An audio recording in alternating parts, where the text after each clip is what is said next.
MDH biryani મસાલા, પારંપરિક બિરયાનીનો અસલી સ્વાદ. असली मसाले साच साच MDH. સુરેન્દ્રનગરમાં ભાજપના ધારાસભ્ય પ્રકાશ વરમોરાએ વિવાદિત નિવેદન આપ્યું. તેઓ કહ્યું કે રાજનીતિમાં ચારિત્ર્યહીન દારૂ પીવાવાળા લોકો આવી ગયા છે. જુગાર રમનારા લોકો પણ રાજનીતિમાં છે. લોકોની રાજનીતિમાંથી શ્રદ્ધા પણ ડગી રહી છે તેવું ધારાસભ્યએ મંચ પરથી કહ્યું. મંચ છે, મંચના માધ્યમથી કહું છું, ક્યાંક ના ક્યાંક પ્રજાની આ ચાર શ્રદ્ધા ઉપર શ્રદ્ધા ડેગી છે. ક્યાંક ક્યાંક અમારામાં ચારિત્રહીન માણસો આવ્યા છે. રાજનીતિમાં દારૂ પીવાવાળો માણસ આવ્યો છે, રાજનીતિમાં જુગાર રમવાવાળો માણસ આવ્યો છે. ત્યારે ચારેય સત્તાને ઠીક કરવાની તાકાત ધર્મ સંતામાં છે. તો ધારાસભ્યએ મંચ પરથી કહ્યું કે હવે રાજનીતિમાં જુગાર રમનારા લોકો, દારૂ પીનારા લોકો, અલગ અલગ પ્રકારના ચારિત્રહીન લોકો આવી ગયા છે અને તેઓએ ખુલ્લા મંચ પરથી આ વાત કરી. ચાલુ ધારાસભ્ય જ્યારે આ પ્રકારની વાત કરતા હોય તો તેના પડઘા સ્વાભાવિક પડતા હોય. ભાજપના ધારાસભ્ય છે પ્રકાશ વરમોરા કે જેઓએ આ નિવેદન મંચ પરથી લોકોને સંબોધન કરતા આપ્યું હતું, જેમાં રાજનીતિની ઘટતી કક્ષા જે છે તેના ઉપર તેઓએ વાત કરી અને પોતે ચિંતા વ્યક્ત કરી.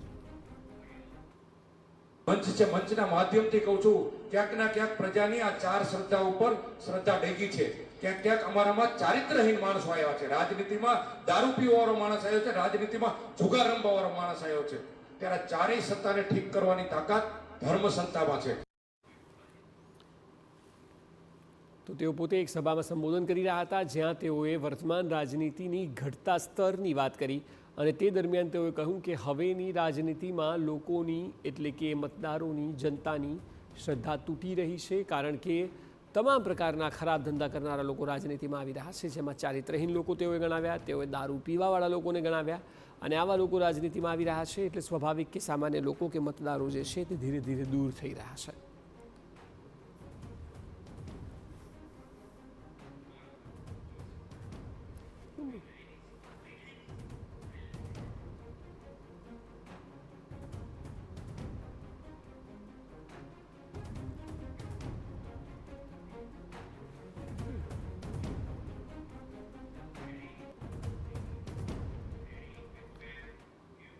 તો આપે જે નિવેદન સાંભળ્યું તે મુદ્દે હવે રાજકારણ પણ બરાબરનું ગરમાયું છે. કોંગ્રેસના પ્રવક્તા મનીષ દોશીએ ભાજપ પર આક્ષેપ કર્યો.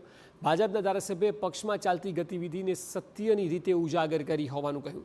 અગાઉ સાંસદ મનસુખભાઈએ પણ ભાજપમાં તોડવાજો હોવાનું કહ્યું હતું. આનંદીબેન પટેલે પણ હમણાં દારૂબંધી હટાવવાની ગતિવિધિ યોગ્ય નથી તેવું મંચ પરથી જ કહ્યું.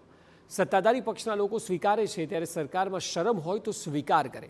રાજ્યના મુખ્યમંત્રી અને ગૃહમંત્રી સુફિયાની વાતોના બદલે કડક અમલવારી કરાવે, કરોડોના હપ્તા રાજ બંધ કરાવી દારૂબંધીની અમલવારી કરાવે તે ખૂબ જરૂરી છે તેવું કોંગ્રેસનું કહેવું છે.